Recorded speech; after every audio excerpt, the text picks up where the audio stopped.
Muy buenos días, este es el grupo número 1, constituido por Ibel Cajavalera, Marlene Rodríguez, Crisleide Abigail, Bernie Vanderpool, Ángela Torres y quien tiene la palabra, Hades.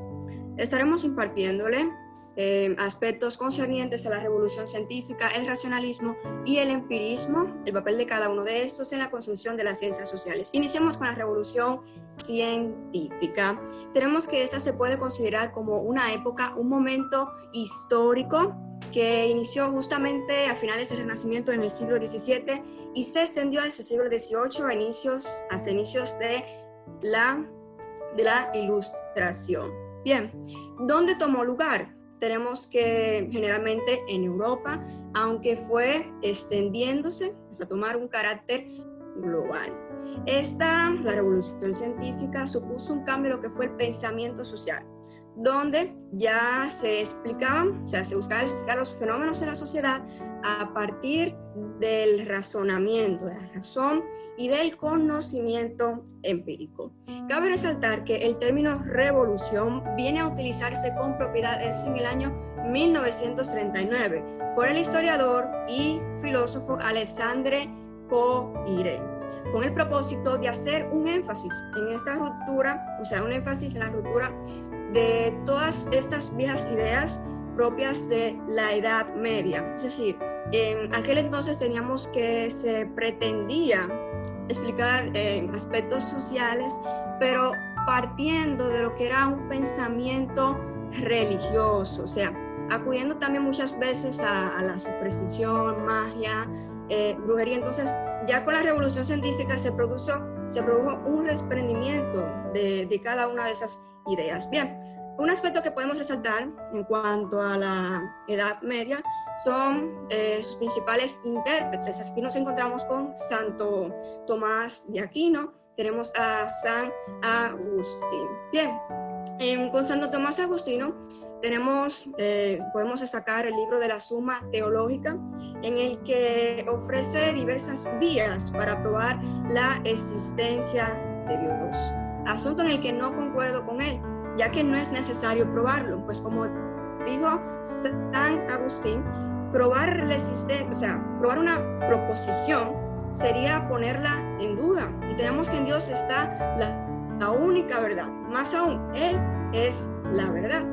Entonces, una de las vías de Santo Tomás de Aquino consideraba lo que era la causalidad. Todo tiene su causa en otra cosa.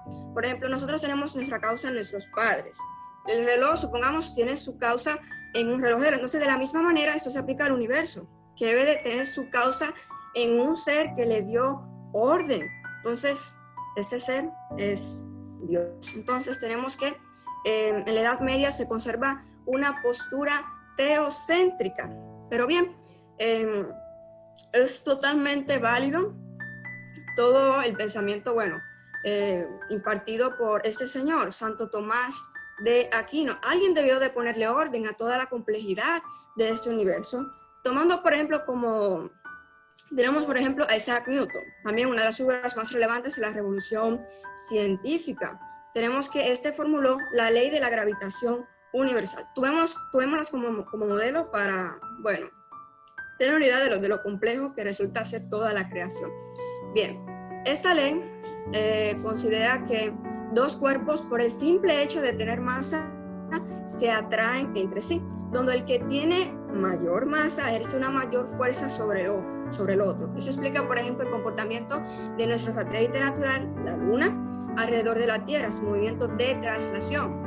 Al tener masa igual que la Tierra, pero al ser menor su masa, entonces esta es atraída por la Tierra. Lo mismo se aplica, por ejemplo, al movimiento de traslación de la Tierra alrededor del Sol. Pero bien, ese no es el único punto.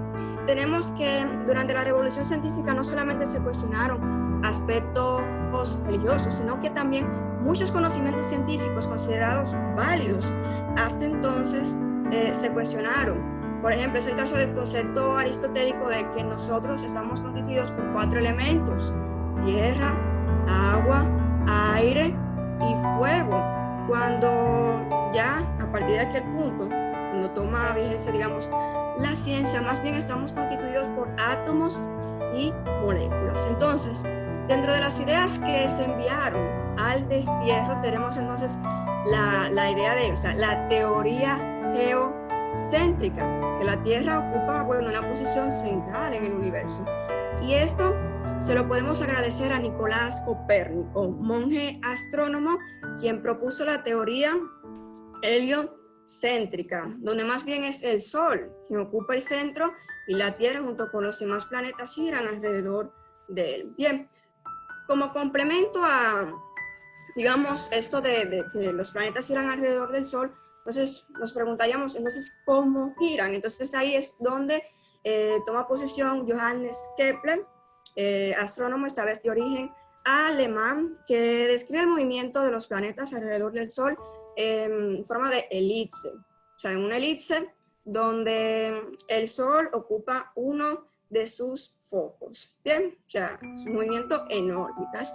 Y un personaje que no podemos dejar pasar por alto es al señor Galileo Galilei, considerado el padre de la física moderna, de la ciencia y de la astronomía moderna, junto con Nicolás Copérnico, al ser el primero en utilizar la comprobación, la experimentación como vía para validar, digamos, una teoría científica, un conocimiento. Y esto tiene un rol clave, pues precisamente de eso se trata la revolución científica, de que todo, o sea, para yo encontrar la verdad, debo acudir a la razón, al estudio, a la comprobación. Bueno, finalmente, el deseo de explicar y dar soluciones a fenómenos sociales a través de la observación y análisis sistémico es lo que dio origen a las ciencias sociales. Yo voy a estar hablando sobre la definición de empirismo.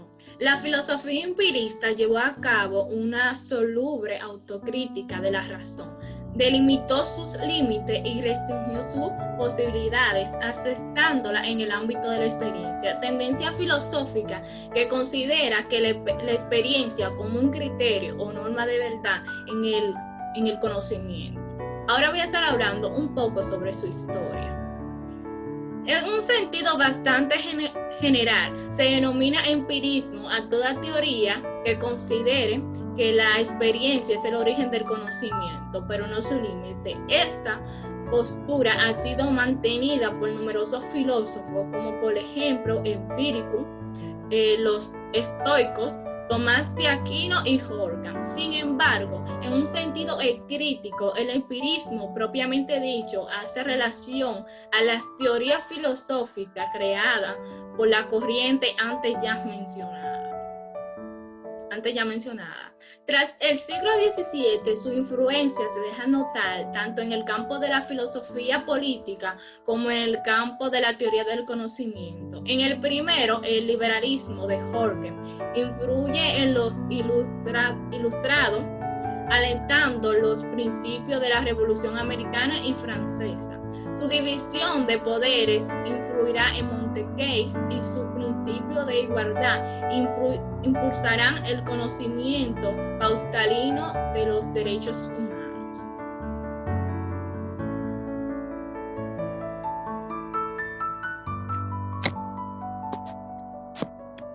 Bueno, yo estaré hablando sobre las diferentes características fundamentales de la filosofía empirista. Bueno, tenemos como primera característica el subjetivismo del conocimiento, que no es más que el origen del conocimiento, es la experiencia, entendiendo por ella la percepción de los objetos sensibles externos y las operaciones internas de la mente. Así pues, para los empiristas, el único criterio de la verdad es la experiencia sensible. O sea que para todo empirista, entre más experiencia uno obtiene, más conocimiento uno también lo tendrá. La segunda es la negación de las ideas innatas de los racionalistas. Bueno, esto explica que si todo conocimiento ha provenido de la experiencia, que a habrá sido adquirido. Pero todo conocimiento que sea innato, es decir, que desde que uno nace, este no será visto como un conocimiento, ¿cómo decirlo así? No será bien visto, por decirlo así, sino que no será negado por todos los empiristas. La tercera es el conocimiento humano, que este dice que es limitado, y a lo que ellos se refieren es que ellos inciden mucho en que la experiencia es su límite de conocimiento, ya que, como he dicho anteriormente, la experiencia se obtiene con el pasar del tiempo, y entre más experiencia uno tiene, es decir, que uno conoce más acerca de diferentes cosas. La siguiente, sigo con la negación del valor objetivo de conceptos universales. Bueno, esto lo que quiere decir que cualquier idea compleja ha de ser bien explicada por combinación y mezcla de ideas simples. Esto, lo que, como dice aquí, es que toda idea que sea presentada a los empiristas debe ser muy bien explicada y no ser una idea, por decirlo así, tirada. Cada cosa que ellos realizaban tenía que ser bien explicada y debería tener sus fundamentos.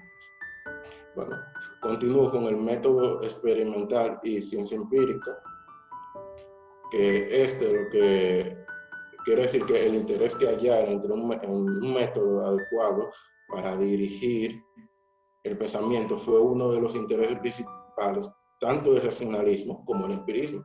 La diferencia entre ambos estriba en que sí que los racionalistas, el modelo ideal de método era matemático y deductivo, para los empiristas debería ser experimental e inductivo. Continúo con los predicados como buenos o malos, no se dan en la experiencia. Eso es lo que quiere decir que conocemos las cosas y sus cualidades físicas, pero las cualidades morales o estéticas no pueden percibirse, no tienen valor cognoscitivo, sino que la guía para la vida humana es el sentimiento.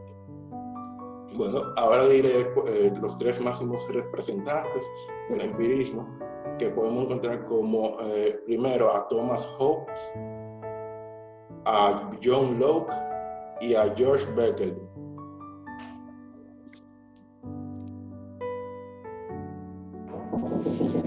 El racionalismo. El racionalismo proviene de la palabra latina ratio, que es igual a razón. Consiste en el entendimiento, la mente y el pensar como forma superior. También podemos ver que existen 4 formas de racionalismo. El racionalismo, que es el único conocimiento de la razón. Está el racionalismo metafísico, que la realidad es el último término. Está el racionalismo psicológico, que el pensar y la razón es más que la voluntad. Está el racionalismo religioso, que son los fenómenos milagrosos. También podemos hablar acerca del racionalismo de la historia. Dice que la primera etapa de la filosofía occidental surgió el racionalismo. También el filósofo Platón, metafísico, aportó al racionalismo. También vemos que los empiristas británicos creían que la idea procedían de los sentimientos.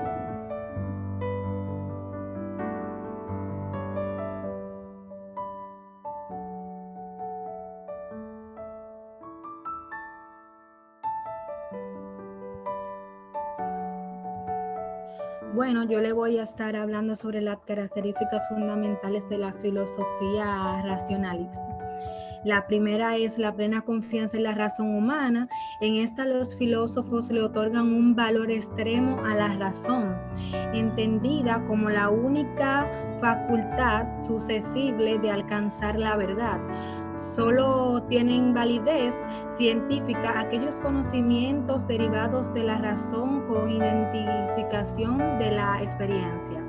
Bueno, la otra es la existencias innatas.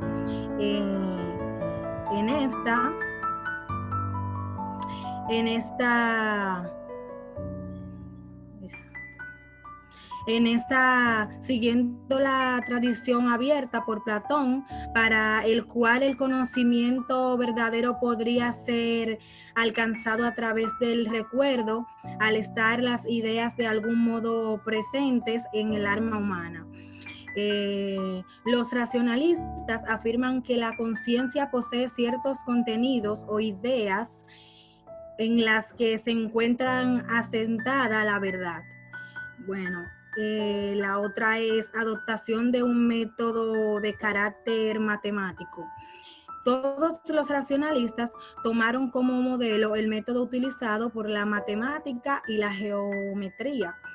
La utilidad del método estriba no solo en escapar el error, sino que persigue una intención clara, la unificación de las ciencias e incluso la creación de un matriz universal o ciencias de carácter universal que pudiera utilizar un lenguaje simbólico matemático con el fin de analizar y reproducir a lo simple cierto.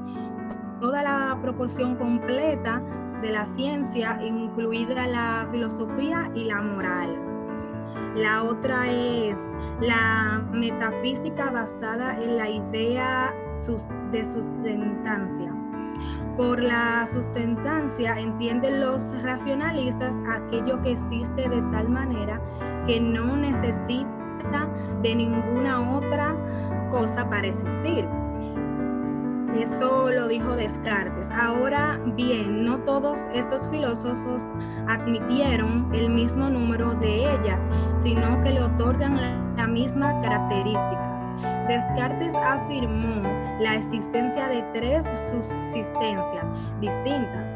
Una era el res infinita o Dios, res cognitivas o pensamiento y res extensa o sustancias corporales. La otra es el mecanismo. En este aún no fue adoptado por los racionalistas. Por ejemplo, el mecanismo fue paradigma científico predilecto para la mayoría de ellos. Según el mundo es concebido como una máquina. La otra es aspiración a una ciencia o filosofía universal y racional. Por ello, válida por ello y definitiva para todo hombre y todos los aspectos de la realidad, haciendo el hombre dominador de la naturaleza. Entre los máximos filósofos del racionalista podemos encontrar a René Descartes. Este fue un filósofo y científico matemático, considerado el fundador de la filosofía moderna. El otro es Baruch Spinoza. Este fue un filósofo y teólogo holandés, considerado como el exponente más completo del panteísmo durante la época moderna. Y por último tengo a Gottfried Leibniz.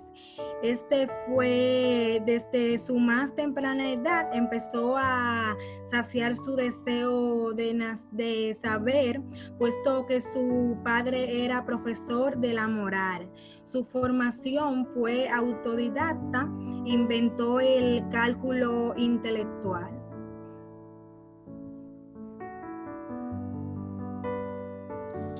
Bien, el racionalismo en arquitectura. El movimiento denominado racionalismo atrajo a las personalidades más importantes del siglo XX en la arquitectura moderna. El racionalismo arquitectónico es la arquitectura de posguerra que nació únicamente para el funcionalismo y las construcciones masivas de viviendas para la clase obrera. Sus trabajos y teorías fueron individuales, pero tenían en común la simplicidad de formas, porque cada forma tiene y pertenece a una función. El racionalismo arquitectónico se centra en ser simétrico, y tiene las medidas exactas de las formas clásicas y funcionalidad, características del racionalismo en arquitectura.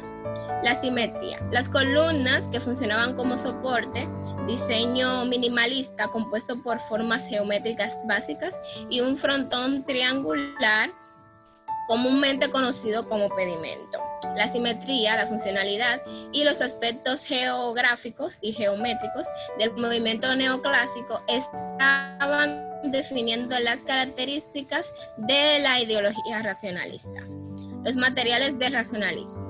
Los racionalistas usaban materiales industriales especialmente como el concreto. Las ventajas que encontraban en este material era que era un material barato, fácil de adaptar, incombustible, no corrosivo y que ofrecía la posibilidad de hacer que el esqueleto del edificio quedara dejando la planta libre. La tipología edilicia. Existe un gran interés en el urbanismo porque los racionalistas buscan ubicar a la gente en estándares de vida, proponiendo nuevas fórmulas como la ciudad jardín o la ciudad industrial. Los edificios más representativos son las casas sociales, los teatros, los estadios, las construcciones administrativas, los edificios industriales y la sala de conciertos. Uno de los representantes del racionalismo más importantes fue Mies van der Rohe. Estuvo relacionado a la Bauhaus y es uno de los representantes del racionalismo. En sus edificios se demostró el uso recto de modernos, volúmenes claros y paredes como cortinas, en lugar de paredes tradicionales. También está Le Corbusier, que aprendió a usar el uso correcto del concreto y enseguida diseñó ciudades para determinar el número de habitantes. En estas construcciones plasmó los 5 puntos básicos del diseño que esboza su teoría. Uno de sus puntos fue el uso de pilotes para sostener la estructura y separarla del suelo sin cortar el espacio. Otro punto fueron las fachadas libres. El tercer punto fueron jardín-terraza, gracias a los techos planos. Cuarto punto, multiplicación de ventanas continuas con soportes metálicos. Y 5 puntos fue el plano libre porque no hay paredes. En conclusión, el empirismo es corriente que afirma que todo conocimiento se adquiere a través de la experiencia que provocan los sentidos. Y el racionalismo es lo contrario de esto. Afirma que el conocimiento se adquiere a través del raciocinio que tenemos, como bien lo dice Atenea, y no necesita de comprobación para saber que existe. Muchas gracias. Esto fue todo por este grupo. Esperamos que hayan aprendido.